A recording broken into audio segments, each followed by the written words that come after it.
However, living in this country in a very legal way, accepted way, will help you to achieve whatever your targets and your dreams you have. Yes, let me try to talk about what we call the newcomers. Those are planning to come in Qatar. Yes, it's well and good. It is perfect. You are just arriving in Qatar. However, you coming to Qatar, there are rules that definitely govern the country, and there are rules and rules that definitely you as an individual, you are supposed to follow. Let us try.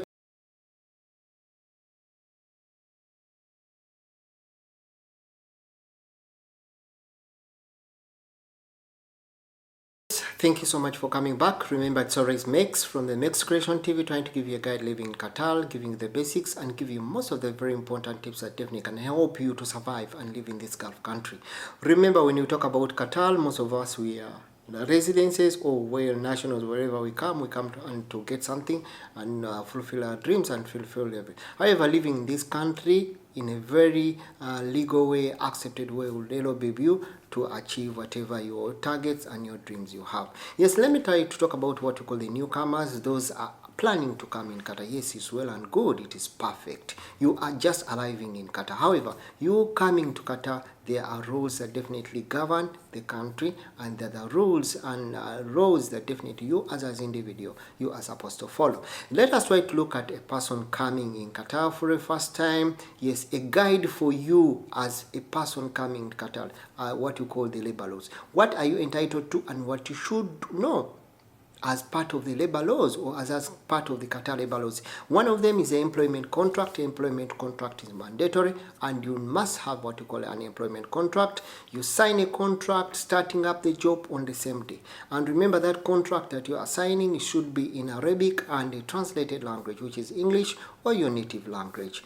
And it should be registered by what you call the Minister of Labor. Though some of you, you are there, but you've never seen your contracts and you're in the company for 6 or 7 months, 7 years, probably you are entitled to what we call an employment contract. Then working hours and overtime, what you need to know that the regular working hours are 8 hours maximum per day. That is around 48 hours. However, there are situations depending on which kind of job you're working, then you may be working more hours, like 10 hours or even 9 hours, but that will be calculated as overtime in that required. However, still also something that you need to understand is what was the contract that you signed with that company, and what was the contract between your company and you was stipulating regarding to what you call the working hours.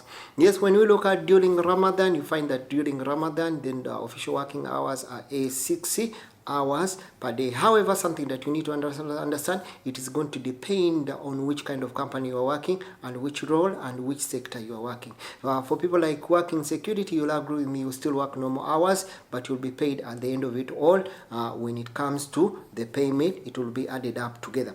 Then when you look at what you call an overtime payment, yes, on a normal, on what you call normal, it's paid at 125%, then and 150 when it comes on holiday and what you call rest days. In case you don't take your rest days and it's public holiday, then probably you'll be paid at 150. That's overtime. Then also you must get 1 weekly day off, at least, as most of you will agree with me, it will be an arrangement with the company that will be preparing what you call your rest day in that regard. When we talk about the minimum wage for those that are coming to Qatar the first time and you're planning to come to these Gulf countries, what you should understand, the minimum wage is stated as low, as 1,000 for the basic 8 hours, including 300 for the food allowance and what we call 500 for the accommodation allowance. However, something I need to understand, the minimum wage is non-discriminatory in any way. It's entitled, everyone working in Qatar is entitled to what we call a minimum wage, as it was gazetted in March 2021.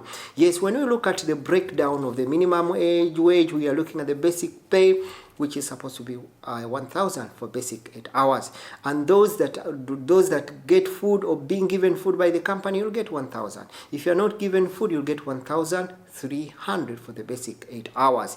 If you are given accommodation, if you're not, then you're not entitled to 500 for the accommodation. But if you're not given accommodation, you may be entitled to 500. So meaning that if you are receiving food, yes, you have 1,000. If you are receiving food and accommodation, you have 1,000 as the basic salary for 8 hours.